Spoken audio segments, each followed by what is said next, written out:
Hey everybody, Ron here with Rattling on with Ron, and coming to you tonight, so I want to talk to you about hazard recognition. I feel this is how our employees get injured. They don't know what a hazard is, so they don't know how to manage it.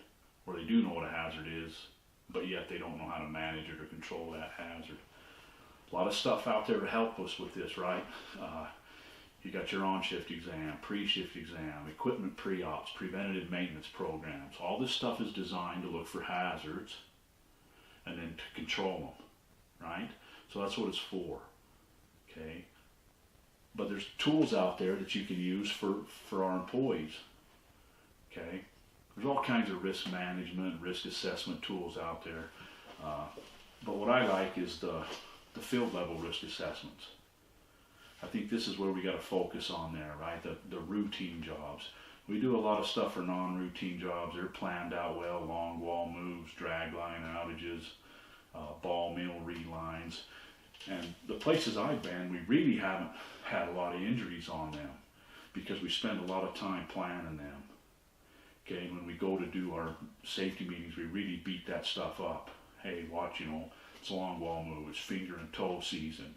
Don't stick your hands here, watch where you put your feet. So we do a lot of that stuff, but it's the routine stuff that we really, I think we need to focus on, the day-to-day stuff.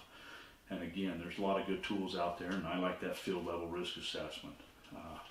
Called different things. One place I worked called them a field level risk assessment. One place I worked, we call it a SLAM, stop, look, assess, and manage. MSHA calls it a SLAM, stop, look, analyze, and manage, same thing.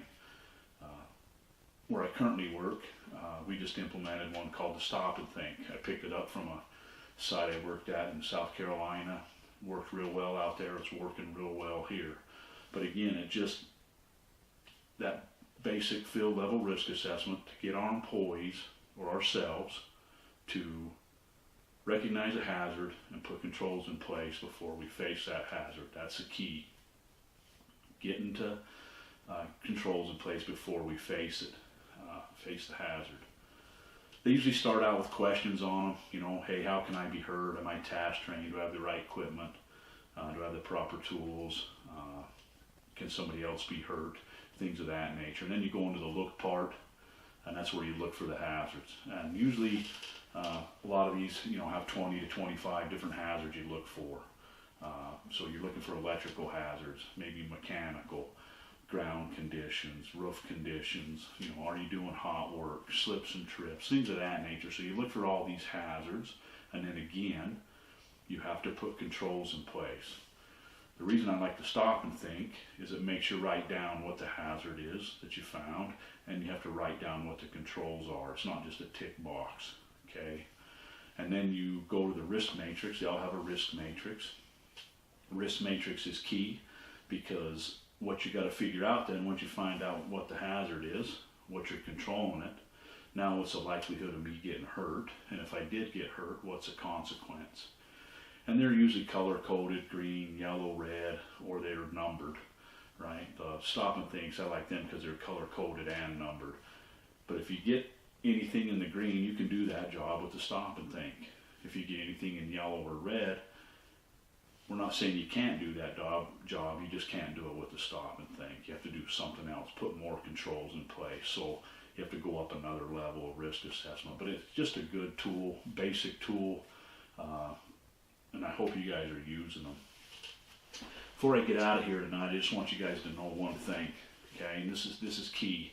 And I know everybody knows this, or maybe they don't, but I just want you guys to know that you're responsible for your safety, okay? Nobody else is. So you are.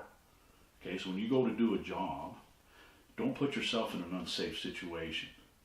Okay? Before you go to do a job, ask yourself, what if? What if I did this, or what if I did that?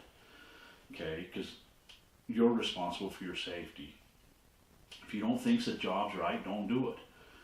If you get that gut feeling that, hey, this just doesn't feel right, stop for a second, think about it.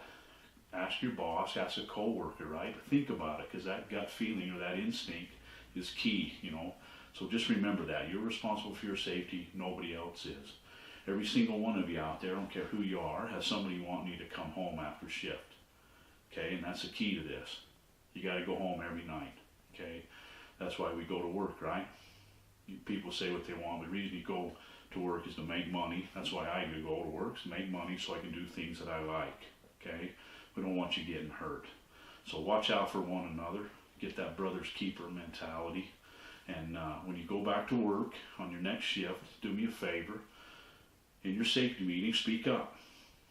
Ask somebody, hey, what hazards can we face today? Okay, get everybody's brain working. Think about that. Just ask them that. Your boss isn't going to get mad. He'll probably thank you because you don't have to do the safety meeting all the time. Just ask that, hey, what hazards can we face? Or what do you think's over here? What do you think's over there? How can we control that stuff? But just get your brain working. You guys go back to work, have a safe shift.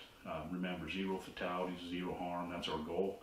And we can get there if we do it together, right? So have a great shift, and I'll see you again on Rattling Off Ron.